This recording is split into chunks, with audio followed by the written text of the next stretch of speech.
Welcome back to Craftcore, my crafting and sewing channel. In today's video, I'm going to be showing you how to make these simple paper ornaments using your Cricut. I'll be doing more ornament videos this month, so be sure to subscribe to my channel so you don't miss anything.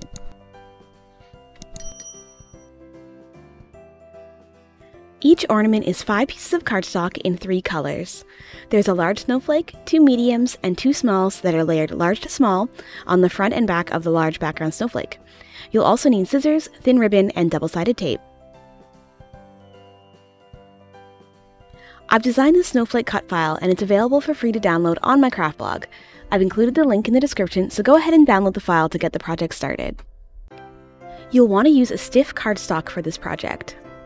Start by cutting out the shapes on your desired paper using your Cricut.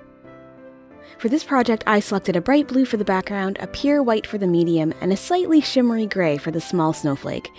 You can dynamically change the look of the ornaments by playing with color, so have fun with this. For the white and blue solid colors, I'm using the paper pad by Craftsmith that has a little bit of texture to it. And for the shimmery cardstock that's in gray, I'm using the pearlescent cardstock by Colorbach. The cut file includes enough pieces to make one ornament, so if you want to make multiple, you can just copy all the layers for as many ornaments as you'd like to make. If you want to resize the ornaments, make sure to select all of the elements and resize all at once as a group.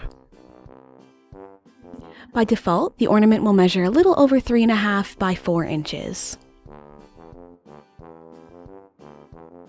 Next, place a square of double-sided tape in the center of the back of your medium snowflake.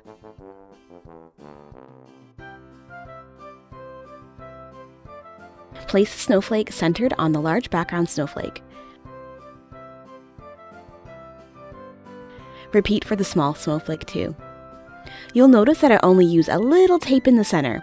That's because I like the edges to be a bit loosey-goosey to create a shadow effect.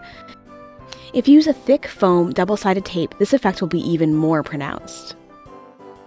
Then, just flip the ornament over and do the backside in the same manner. Easy peasy.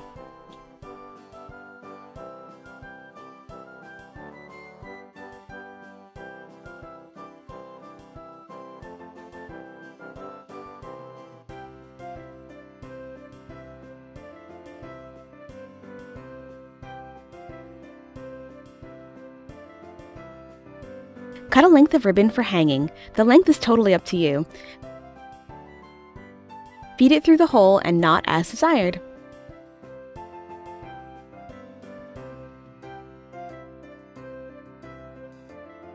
And that's literally it. This is a super simple project, so easy that you can get your kids involved with the taping process. My son had a great time helping out with this.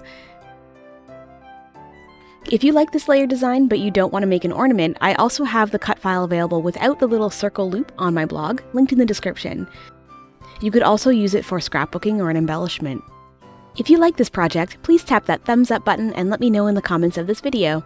Don't forget to subscribe to my channel for more crafty ideas. If you're looking to make Christmas stockings this year but you've never sewn them before, you may want to check out my Christmas stocking tutorial, also on this channel. Thanks for watching. This is Craftcore signing off. See you next time.